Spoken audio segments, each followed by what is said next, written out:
have a glorious purpose, and that is bringing you this excellent podcast about Loki. The incredible, well, I don't know if I'd say incredible. It was pretty good. Great show on Disney Plus. Yes, we are Marvel shills. No, we will not accept your judgment. I am joined by my esteemed co-host, Cameron. Cameron, how you doing? What's good? Solo in the building. So what we did today was we watched the final episode of Loki, the season finale, and all the bullshit that occurred in it. And sort of what this podcast is, you know, we're going to talk about the show, talk about predictions, our personal opinions. And before we go any further, I'm going to just say, spoiler alert for just the rest of this listening. So if you haven't seen it, go watch it. It's only 6 episodes. It's definitely worth it. You don't need to watch the movies, but the movies definitely help. If you're an Owen Wilson fan, you'll really like it. Yeah, make sure you are subscribed on Apple Podcasts. You're following on Spotify. Make sure you're checking us out on Google Podcasts, Breaker, wherever we are. Anchor. We're all there. Follow us on Instagram. Follow us on Twitter. Clan_C_podcast. We appreciate every single follow. We're a little bit more active on those social medias. Apologies for people who, keep up with the shits and don't see us post that much. We were going through a hiatus, taking a little time off from podcasting, but now we've got 2 podcasts out in 3 days. So we're back, baby. What happened this week will be returning very shortly. I've just been very busy because I am now an editor at my sports media company, so woohoo, but been more work. Either way, make sure you check it out. Cameron, you got anything else before we get into the shits? Oh, let's go. Let's go! We have returned. We, as you can tell by our lovely title, as always, we just finished watching the season finale, episode 6 of the lovely show Loki. And what this podcast is going to be is it's just going to be sort of just a discussion about the series as a whole, where the Marvel Cinematic Universe is going to, go, maybe some theories in there, some gripes. Yeah. So Cameron, we just watched the final episode. Thoughts? I liked it. I especially liked Kang was dope. Like, I loved his flippant attitude. Oh, wait, hold on. Spoilers ahead. Just if you didn't already know. Oh, we'll put it in the intro. We'll put it in the intro too. But yeah. Kang was super dope. I loved his attitude and how he kind of his story made sense within this, it was just logical, and I appreciated that. Mm-hmm. Yeah, I think he really carried the episode, to be honest. But I didn't like how they had Sylvie, it's within Sylvie's character, as she's the usurper, the destroyer character, to kind of risk everything to kill him. But it just it was to me, it was very not. It was an unintelligent move, and they made her do something stupid for the sake of the plot. And it does bug me. But would you say it's within her character to not be trusting? It's within her character to do so, but it's not within what we would have known about her character previously. Because it's a variant Loki. It's a variant Loki, but I feel like all Lokis have things that they all do. Mm-hmm. Being all the when they were on the with Eliath, all the Lokis were scheming. You know what mm-hmm. I mean? Even before you saw her, she was planning, plotting, and Loki and her were doing this kind of mind games and stuff like that, where she had all the devices to send the timeline awry, but she was planning. And it felt like towards the end, she stopped planning and was just I just want to kill shit. And I was like, well, that kind of defeats the purpose of her even being a variant of Loki. You know what I mean? She could be anybody. I mean, I guess that's fair, but I don't know. I feel like expectations kind of have to go out of the window when, that wasn't even something they had planned for. And, I think they did a good job of sort of highlighting that when right before they're about to enter Kang's sort of, we'll say, palace, she was like really hesitant, you know? Yeah. No, that's very true. Yeah. No, personally, while watching it, I was like a little underwhelmed, but now that I am like we're about maybe a little less than an hour removed. I don't know. I fuck with it. There's people that are gonna get upset because X, Y, and Z happened, whether it was, Loki not returning to the timeline he was originally in, or, Sylvie's betrayal, or whatever it was. But I don't know. I think that there were many ways that they could have fucked this up, and this is not one of them. Yes, I think it overall was really good, and like they made it, even though it really was just kind of an information dump. What the episode was. Oh yeah, But they did it in a way that was like extremely tasteful. Shout outs to whoever orchestrated the music in this. They absolutely fucked it up in a good way. Technically, especially the last episode. Well, just the series in general was just really, really beautiful. Yeah. Just both with its score and the sort of I don't know if you want to say cinematography, because I know half of it, if not most, is all digitally rendered. Yeah, the sequences. Yeah. Shout out to those artists who are drawing all that and animating all that, because it definitely wasn't easy. Yeah, so and there will be a season 2 of Loki, which surprised me because with,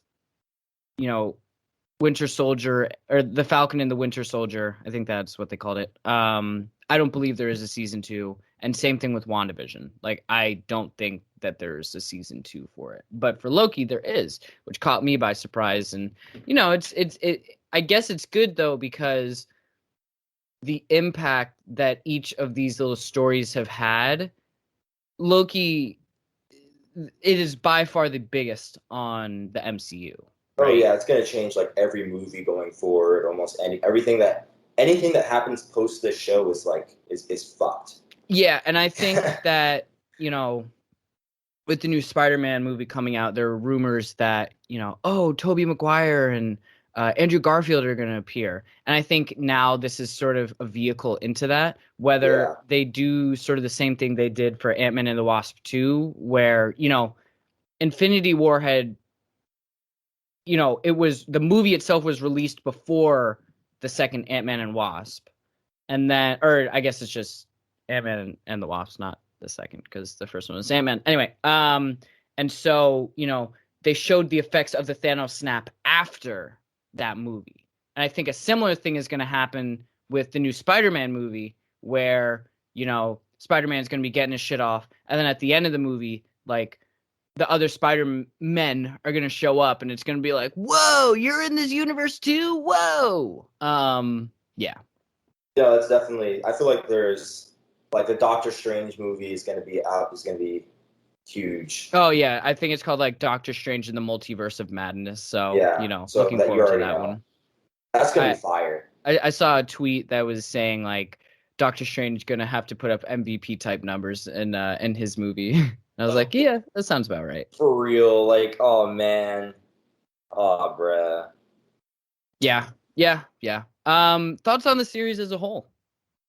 Thoughts on the series as a whole? I really enjoyed it. I think this was one of, like, I liked it because, specifically, because they weren't trying to make it, like, the normal, like, Marvel, let's smash things up, have one big bad villain type of thing. Like, it was a bit more of like a different plot that I'm used to. Mm-hmm. Like, like it's not like it didn't feel very superhero like, where like usually it's like a superhero in a world where they're kind of like gods amongst men, and this was more like a superhero in a world where he is a god, but like in comparison to everything around him, he may as well be like a gnat. You know what I mean? And I enjoyed that, like, kind of switching of the roles of, like, everyone else is in peril because of Loki versus, like, Loki is now one of these little beings that's being kind of played with in this grand game. I thought it was really fun. Yeah. I gotta agree with you. I thought that I think this is if you're not watching the movies, I think this is probably the hardest one to keep up with. Oh yeah. Um, just because Falcon and Winter Soldier doesn't matter too much that you're not up to date, but with this one, it's pretty fucking confusing. I think, um, and I think I like it better than WandaVision. Especially the way WandaVision ended, where it was just like witches flying through the air, throwing magic at each other. This just felt better.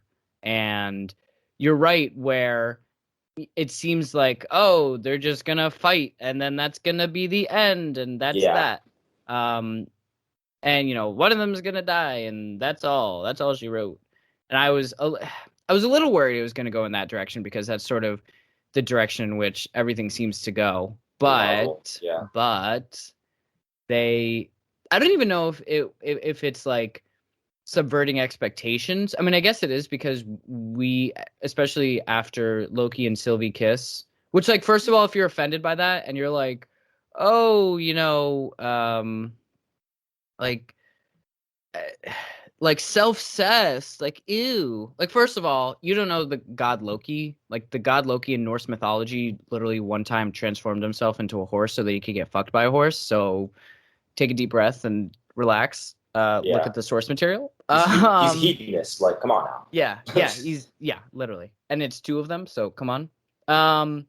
Yeah, just overall, I think this show did a really good job with writing. They have sort of these characters that maybe shouldn't be relatable because they're in such a, I'll say, diverted reality than ours. They're like sort of living in between time. And it's just really cool that they were able to make those characters relatable. And that's a credit to the writing.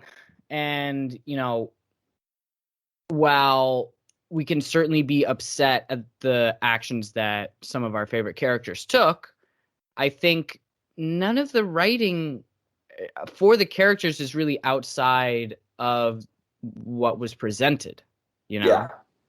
Definitely. Um, Yeah, definitely not.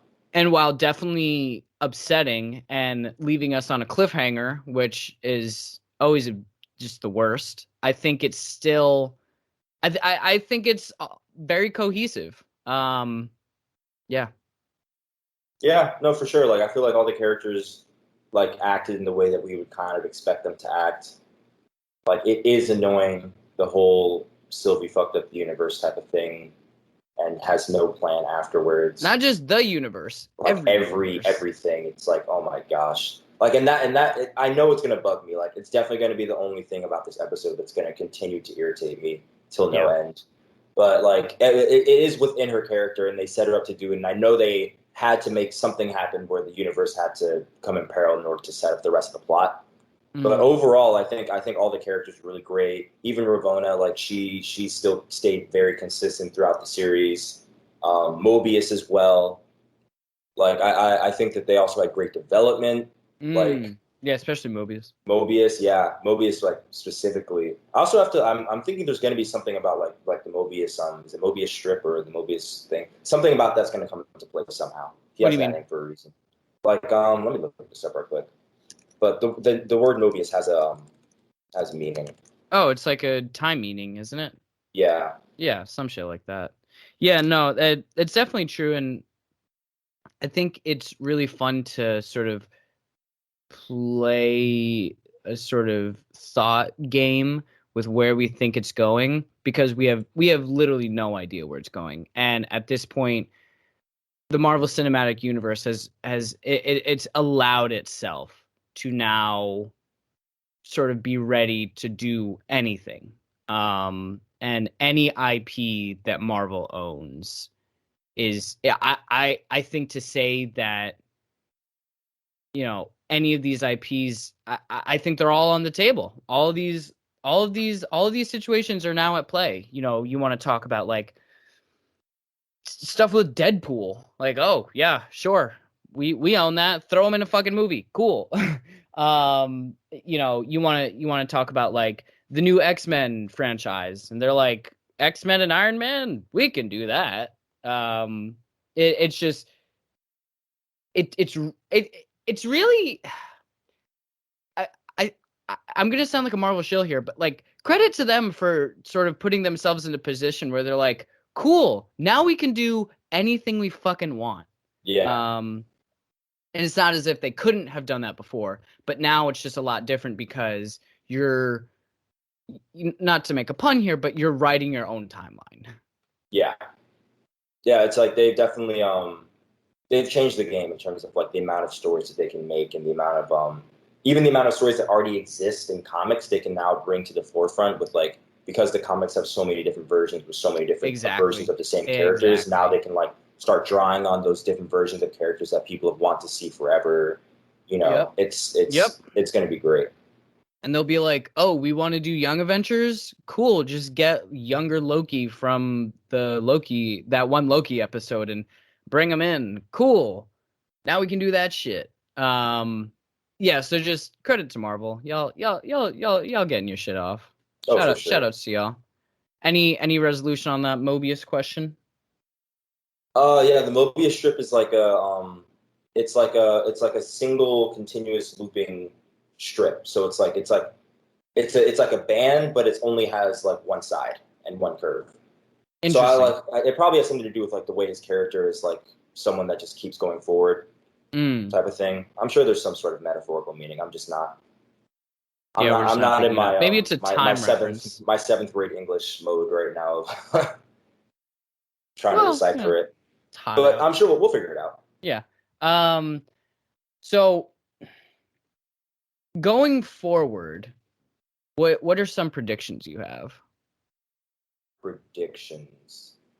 I believe that Ravonna is definitely like a contingency that was planned by Kang, Dead Kang, Mm-hmm. to I don't know how she's going to influence like Loki and their timeline, but she's definitely going to do it, and it's probably going to be in a positive way. Like I don't think she's going to return as a villain, honestly, Mm, because I think that the Kang that was killed was supposed to be like a kind of like neutral slash good guy in I the got you. end, versus like the Kang that we're going to be introduced to is going to be the villainous Kang, and he was the only one. Kang, the good Kang, is the only one that knows of the other Kang, so he had to have given him some kind of like hint or hope in order to free them of whatever new Kang's rule dictatorship is. So I'm actually going to completely disagree with you. I think Judge Renslayer, Ravonna Renslayer, which first of all, cool name. I think she's going to be a villain. oh, Uh, really? yeah, yeah.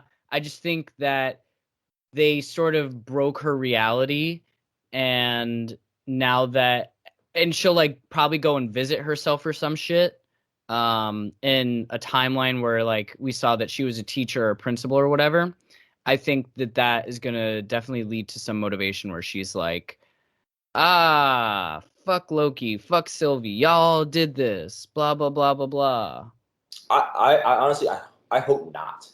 I specifically hope that does not happen.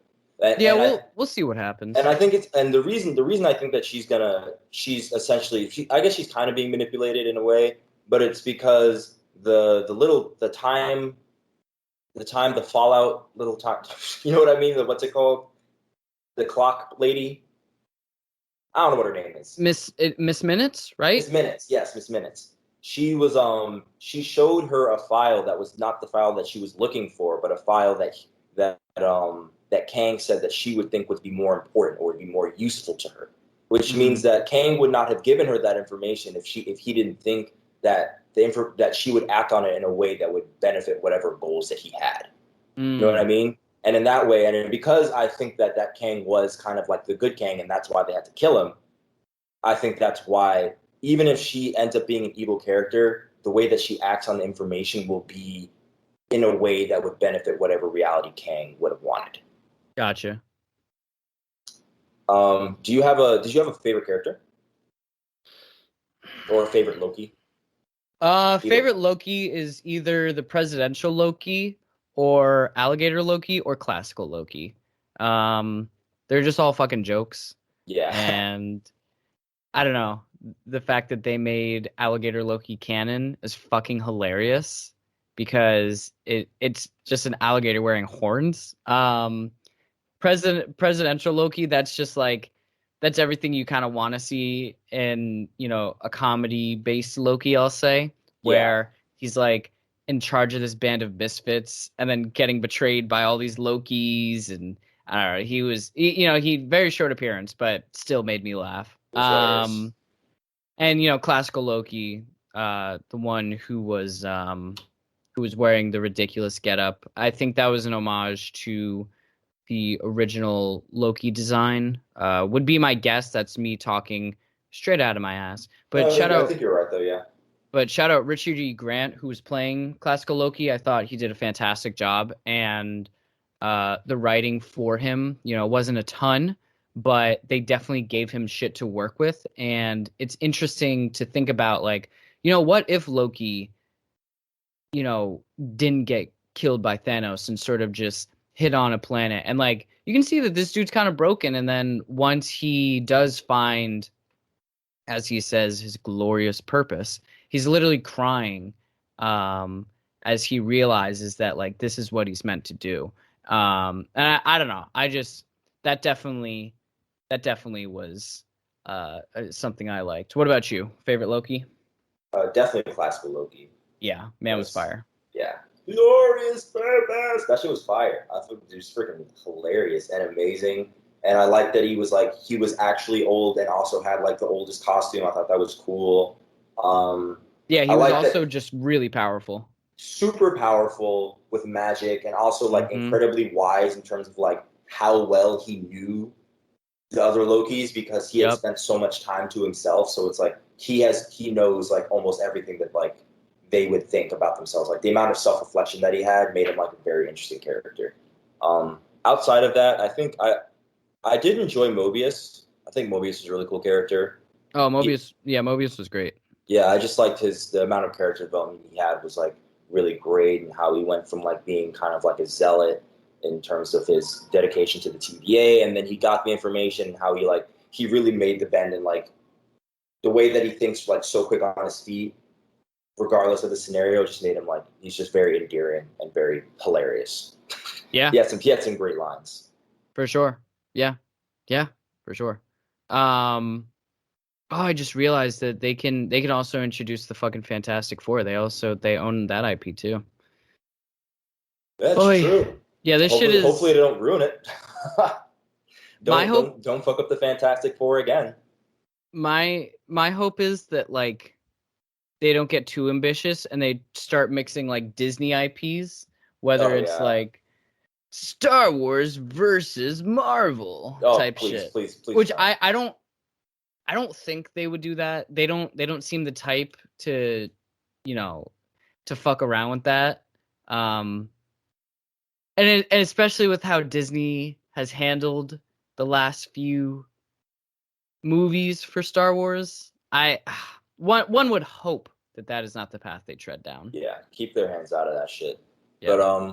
I definitely think that they are gonna have to like now that they have so many options, they're gonna have to really rein it in terms of like what they want to do with their plots because it can easily become like an absolute just like clusterfuck of like I can do anything I want, so I'm just gonna like throw this in here and throw this in there and throw this in there, and that could like ruin a lot of other stories because all the stories now have to kind of depend on each other. You know what I mean? Like you can't drastically change the overall plot of the timelines without directly altering other stories timelines and stuff like that. I So I agree, but I also disagree with you. mm, Just because, you want to look back at like 2012 with the Avengers about to come out, and people were like, "Oh, this is going to be terrible. They're going to fuck this up. There's too many characters, even though there's only like 5 really to deal with." And then, you take the next step where you're like, "Okay, well, they did a good job with Avengers, but, you know, what are they going to do with Civil War?" And it was like, "Oh, well, there's more characters, but they still fucking did a relatively good job with that." And then people are like, "Oh, but what about Infinity War? There's way too many characters with that." And then they made one of their best movies with Infinity War. So honestly, Man, my trust is fully within fucking Marvel. I think that they have answered every question that, at least personally, that I have ever had in terms of quality. You Oh know, yeah, you obviously have, your dog shit days with like Thor: The Dark World. And Age of Ultron isn't the best movie. It's fun, but it's not the best. yeah, it's not very It memorable. doesn't survive too well upon rewatch. But I think that they got the right people doing the right thing. No, I think they have they so far have a very good formula, and but I do think like the amount of preparation that they had in terms of like when you're going into Avengers, they did already have all the movies for all the characters already. You know what I mean? Like all the like you're entering that movie and you're expected to know who all these characters are. You know what I mean? And like they give you the material. Like you're going into Civil War, you know who all the characters are. Wait, wait, wait. And I, I'm sorry. I just had an idea. go ahead. What if Renslayer is just a variant of Kang? That's possible. That is very possible because Hey, there's hey. a female Loki. I mean, hey. Look, hey. Just put that in your back pocket, folks. It's Put that very shit in your possible. back pocket. And then you could just like, oh, you could like really wrap it up, because then you have, oh man, then you have like Kang's return, as he said, and then have Ravonna fight Loki at the end of time, and then go back and create the TVA. Oh shit. Yeah, Oh you can. shit. It's a possibility. It's in the Definitely a books. possibility. But on topic, yes. Yeah, sorry. No Just problem, no I problem. needed to get that idea out before it slipped my brain. Yeah. But this is like I feel like this is where they have way more freedom than they had before anything else. You know what I mean? Like they can like sure like if you look at like first Miles Morales would be like I guess like the closest example that I could think of where they did it really well, where they're introducing all these characters from different timelines without necessarily you don't know their backgrounds, but they fit into the story well. But there is I do worry a little bit. Like I Mm. trust them and I expect that they're going to be good. Like I have the expectation that like whatever comes out is going to be good. I think Doctor Strange is going to be very good. I'll I, say that I now. I'd agree with that. I'm looking for this. Probably one of the ones I'm looking the most forward to. I think Spider Man is also going to be really freaking good. The next Yeah. one, like Yeah. undoubtedly, those two to me I think are just going to be ones to look at. Yep. Um, but in terms of like TV shows that are coming up, they're gonna have to be careful that they don't just go for like ooh there's that variant of that character, ooh there's that type of thing, you know what I mean, like they're gonna have to be a little bit careful. Yeah, I'm fully like, Marvel's got it. I'm not worried at this point, cuz I feel like if they were going to like seriously fuck up, it would have already happened by now. And now Yeah, they just know what they're doing, and there's sort of a path at which they are set upon. yeah, I'm not expecting any like serious like this is trash type of thing, you know what I mean, Mhm. but they could just break some rules, storytelling Oh, rules, yeah, without a doubt. and then you're gonna be like what the fuck, like that doesn't make sense here and that doesn't make sense here, like you know type of thing. But I mean Yeah. I think it'll be good. I'm excited for it. Yeah. Yeah. One would agree with you. One kind of question I was kind of or one kind of thing about the story I was kind of wondering is like so like so they're pruning the timelines. The reason they're pruning the timelines is because it's specifically so you don't stop another Kang from appearing. Is that what it is? Because like I was like the whole point of pruning the timelines kind of got like a little bit I lost think I compared think that to was the the idea, threat. to make sure that, that you're not having this self-awareness be developed. I think Yeah, that was sort of the idea. yeah. Because of, But is it because sorry. of Kang?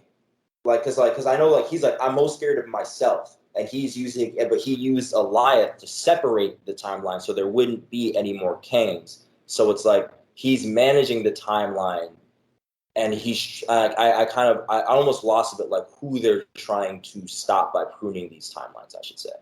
Well, yeah, I think it's not just Kane as much as it is just like the awareness of like, oh, there's a lot more. And then as he said, once, you have this sort of masturbatory exchange of like, oh, look at us, look at what we've done. I think that's when sort of, excuse me.